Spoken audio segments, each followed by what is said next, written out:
ఎన్నికల షెడ్యూల్ రోజుల వ్యవధిలో వెలువడనుంది. మోస్ట్లీ ఈ వారంలోనే షెడ్యూల్ విడుదలయ్యే అవకాశాలు మెండుగా ఉన్నాయి. ఏపీలో ఎన్నికలు మొదటి విడతలోనే పూర్తి అవుతాయి. సాధారణంగా అధికారంలో ఉన్న పార్టీకి ఈ పరిస్థితుల్లో ఒక స్పష్టత ఉంటుంది. అదే సమయంలో ప్రతిపక్ష పార్టీలో చిన్నపాటి గందరగోళం కూడా ఉంటుంది. అభ్యర్థుల ఎంపిక, గెలుపు గుర్రాల ఎంపిక విషయంలో వాటిలో ఒకంత అయోమయం ఉంటుంది. కానీ విచిత్రంగా ఏపీలో మాత్రం అధికార పార్టీలో విచిత్రంగా పరిస్థితి పూర్తి రివర్స్లో ఉంది. విపక్షాలు పొత్తుల విషయంలో సీట్ల సర్దుబాటులో ఎటువంటి ఇబ్బందులు లేకుండా సజావుగా ముందుకు సాగుతుంటే అధికారంలో ఉండి కూడా అభ్యర్థులను ఖరారు చేయలేక మల్లగుల్లాలు పడుతోంది. జాబితాల మీద జాబితాలు విడుదల చేస్తూ మార్పుల మీద మార్పులు చేస్తూ నానా కంగాళీ చేస్తున్నది. అసమ్మతి అగ్నిగుండంలా రగులుతోంది. అసాధారణంగా అధికార పార్టీ నుంచే వలసలు వెల్లువెత్తుతున్నాయి. ఎప్పుడైనా ఎన్నికల వేళకి అధికార పార్టీలో స్పష్టత ఉంటుంది, ప్రతిపక్ష పార్టీలో గందరగోళ పరిస్థితి ఉంటుంది. ఉమ్మడి రాష్ట్రంలో ఎన్నికల నుండి తాజాగా తెలంగాణ ఎన్నికల వరకు తెలుగు రాజకీయాలలో అదే చూశాం. కానీ ఏపీలో అధికార పార్టీలో గందరగోళం ప్రస్ఫుటంగా కనిపిస్తోంది. అదే సమయంలో ప్రతిపక్ష టీడీపీ జనసేనతో పొత్తులో బీజేపీని కూడా కలుపుకొని కూడా ధీమాగా కనిపిస్తున్నది.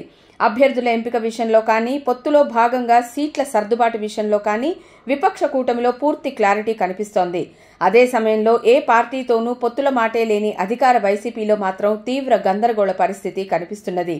అసలు ఎమ్మెల్యే అభ్యర్థి ఎవరో, ఎంపీ అభ్యర్థి ఎవరో, ఎవరు ఏ నియోజకవర్గం నుండి పోటీ చేస్తున్నారో కూడా అర్థం కాక క్యాడర్ తలలు పట్టుకుంటున్నారు. ఇక ఇప్పటిదాకా విడుదలైన జాబితాలలో ఏదో ఒక నియోజకవర్గం నుంచి తమ అభ్యర్థిత్వం ఖరారైందన్న ఆనందం నేతలలో కనిపించడం లేదు. మరో జాబితాలో ఈ ఖరారైన సీటు గల్లంతవుతుందేమోనన్న భయంతో ఆందోళన వారిలో వ్యక్తం అవుతోంది. అంతేనా, అసలు షెడ్యూల్ విడుదలయ్యే నాటికి పార్టీలో ఉండేది ఎవరో, పోయేది ఎవరో అన్న నిర్వేదం కూడా పార్టీ శ్రేణులో వ్యక్తం అవుతోంది.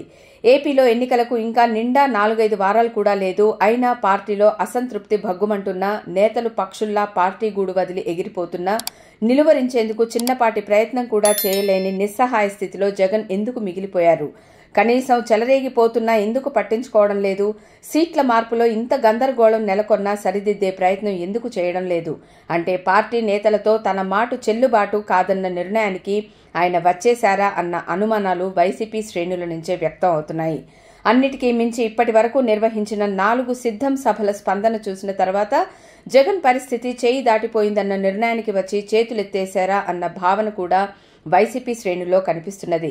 చివరిగా ఆదివారం బాపట్ల జిల్లాలో నిర్వహించిన సిద్ధం సభకు ఎంత ప్రయత్నించినా అనుకున్న మేర జనాలను తరలించడంలో అధికార పార్టీ విఫలం కావడమే రానున్న ఎన్నికలలో ఆ పార్టీ పరిస్థితి ఎలా ఉండబోతుందనడానికి తార్కాణంగా చెబుతున్నారు.